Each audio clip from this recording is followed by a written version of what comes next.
ಒಂದು ನನ್ನ ಜೀವನದಲ್ಲಿ ನಡೆದಿರ್ತಕ್ಕಂಥ ಘಟನೆ, ನನ್ನ ಅನುಭವವನ್ನು ಎಲ್ಲ ಕಡೆ ಹೇಳ್ತಾ ಇರ್ತೀನಿ. ಜಾತಿ ವ್ಯವಸ್ಥೆ ಯಾಕೆ ಹೋಗಿಲ್ಲ? 850 ವರ್ಷಗಳ ಹಿಂದೆ ಬಸವಣ್ಣ ಹೇಳ್ದ, ಬಾಬಾ ಸಾಹೇಬ್ ಅಂಬೇಡ್ಕರ್ ಅವರು 75 ವರ್ಷಗಳ ಹಿಂದೆ ಹೇಳಿದ್ರು, ಅದಕ್ಕಿಂತ ಹಿಂದೆನೂ ಹೇಳಿ.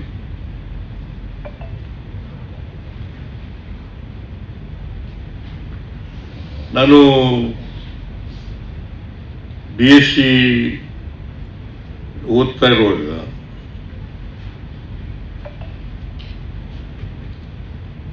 ನಾನು ಊರಿನಲ್ಲಿ ಓದುವಾಗ ರಜಾ ಬಂದಾಗ ಊರಿಗೆ ಹೋಗ್ತಿದ್ದೆ.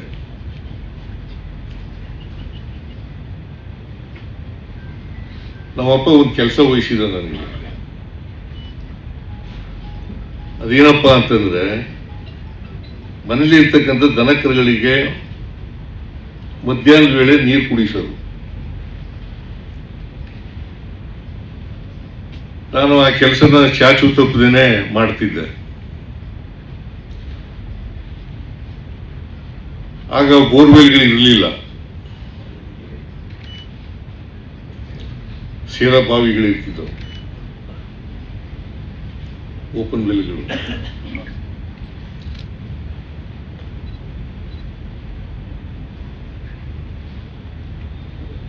ನಾನು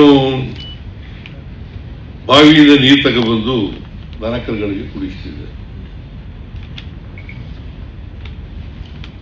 ಆ ಬಾವಿನಲ್ಲಿ ಗುಬ್ಬಚ್ಚಿಗಳೆಲ್ಲ ಇರ್ತಿದ್ದವು.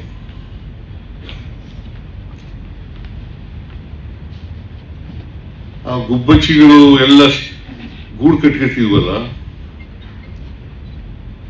ನೀರಿನಲ್ಲಿ ಸೆತ್ತೆಗಳೆಲ್ಲ ಹಾಕ್ಬಿಡೋವು. ಅವೆಲ್ಲ ಕ್ರೋಢೀಕರಣ ಆಗಿ ಅವೆಲ್ಲ ನೀರನ್ನೆಲ್ಲ ಮುಚ್ಕೊಬಿಡವು. ನಾನು ಬಿಂದಿಗೆಯ ಮೇಲೆ ಕೆಳಗೆ ಮಾಡಿ ಆ ಕಸ ಎಲ್ಲ ಪಕ್ಕಕ್ಕೆ ಸೇರ್ಕೊಂಡ ಮೇಲೆ ನೀರು ತಗೊಳ್ಬೇಕು. ನಾನು ಮನೆಗೆ ಹೋಗಿ ನೀರು ಹಾಕ್ಬಿಟ್ಟು ಬರೋದ್ರೊಳಗಡೆ ಮತ್ತೆ ಸೇರ್ಕೊಂಡಿರೋದು. ಎಷ್ಟೇ ಸುಧಾರಣೆಗಳಾದರೂ ಕೂಡ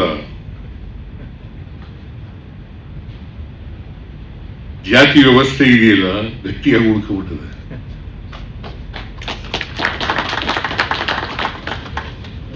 ಮತ್ತೆ ಅದೇ ಕೆಲಸ ಮಾಡಬೇಕು. ಕಸ ಎಲ್ಲ ದೂರ ಹೋಗ್ಬೇಕಾದ್ರೆ ಮತ್ತೆ ಬಿಂದಿಗೆನ ಮೇಲೆ ಕೆಳಗೆ ಮಾಡಬೇಕು. ಹಂಗೆ ನಮ್ಮ ಜಾತಿ ವ್ಯವಸ್ಥೆ ಇದೆಯಲ್ಲ, ಸುಧಾರಣೆಗಳಾದಾಗ ಸ್ವಲ್ಪ ಪಕ್ಕಕ್ಕೆ ಸೇರ್ತದೆ, ಮತ್ತೆ ಸೇರ್ಕೊಬಿಡ್ತದೆ. ಹಿಂಗೆ ಜಾತಿ ವ್ಯವಸ್ಥೆ ಇದೆಯಲ್ಲ, ಚಟ್ಟಬದ್ಧ ಹಿತಾಸಕ್ತರು ಬಹಳ ಮುಂದಾಲೋಚನೆ ಮಾಡಿಬಿಟ್ಟಿದ್ದಾರೆ. ಅದು ಪರಿಹಾರ ಏನಪ್ಪಾ ಅಂತಂದ್ರೆ, ಎಲ್ಲ ಜಾತಿಗಳಿಗೂ ಕೂಡ, ಶೋಷಿತ ವರ್ಗದ ಜಾತಿಗಳಿಗೆ, ಅಸ್ಪೃಶ್ಯರಿರಲಿ ಸ್ಪೃಶ್ಯರಿರಲಿ, ಅವರಿಗೆ ಆರ್ಥಿಕವಾಗಿ, ಸಾಮಾಜಿಕವಾಗಿ, ರಾಜಕೀಯವಾಗಿ ಶಕ್ತಿಯನ್ನು ತುಂಬದೆ ಹೋದ್ರೆ ಜಾತಿ ಹೋಗಲ್ಲ.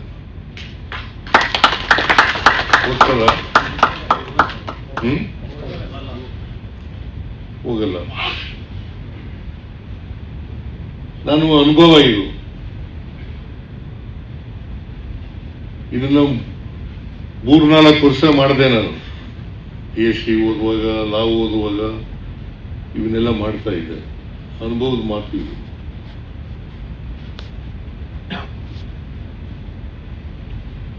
ಅದರಿಂದ